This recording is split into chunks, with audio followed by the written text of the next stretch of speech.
Welcome everyone to a brand new LEGOmaniacal video here on Positively Nerdy, and today we are taking a look at one of the Hobbit sets. It is actually set number 79000, the Riddles for the Ring. Definitely the smallest and therefore most affordable of the many Hobbit sets that are out right now. More will certainly be coming out with the new movies, more Lord of the Rings Legos are on the way as well. This is far and away, again, the smallest of those sets. It is only 105 pieces. We've got 2 minifigures, which is fitting because these are the only 2 characters that appear in the scene, the Riddles for the Ring. Maybe a source of contention for some Hobbit fans. Wasn't quite the way it was in the book. Personally, I've never read the book, so I got a big kick out of this scene, so I'm very, very glad to have this set. Great representation of the scene in the movie, but how does it measure up as a Lego set? We're about to find out. Inside the box is 1 bag, 2 bags, and the always important instruction manual. So let's get started.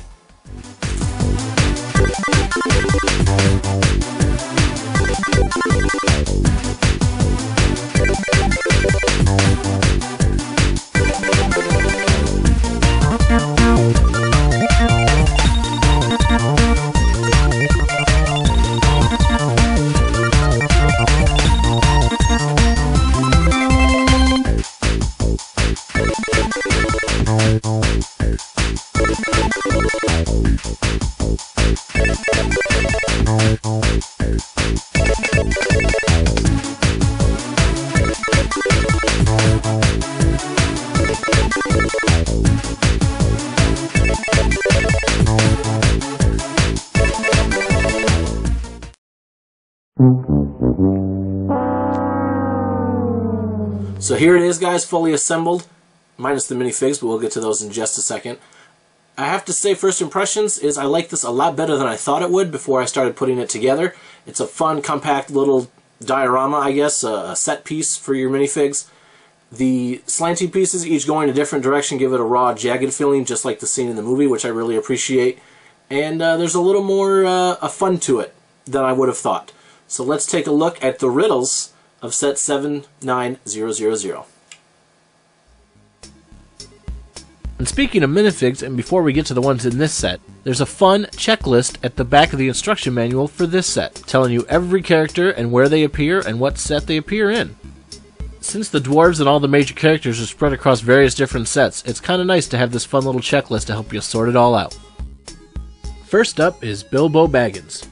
Bilbo's head comes with 2 faces. The first seen here is the more determined look. The printing on Bilbo's torso showcases his coat, vest shirt, and his, neckerchief? I don't know what those things are called. And with Bilbo's second face, his scared face, we get a more movie-accurate representation. But who can blame him? It's a big world out there for a Hobbit, even with trusty Sting in hand.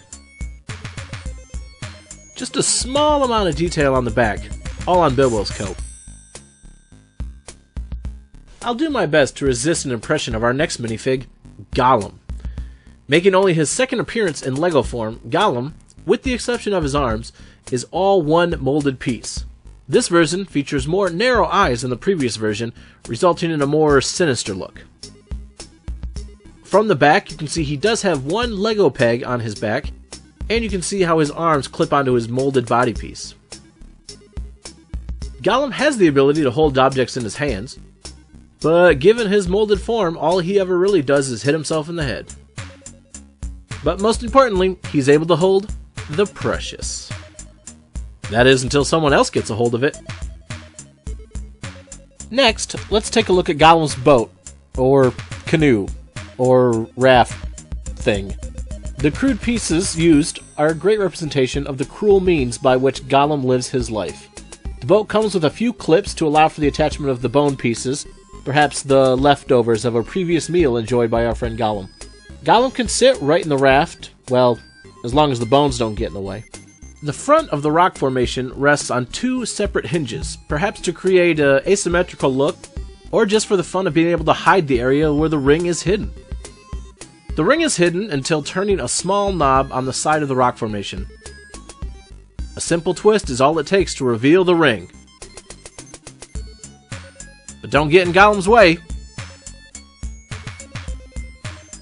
he's very protective.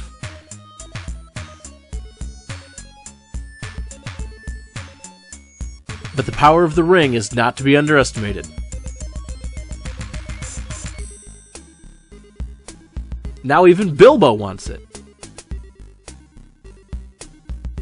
Hey, where'd he go?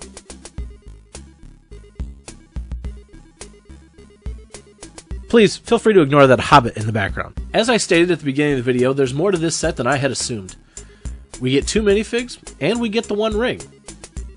Here at LEGOmaniacal, you know we break these sets down into 2 groups. Do they play well, or do they display well?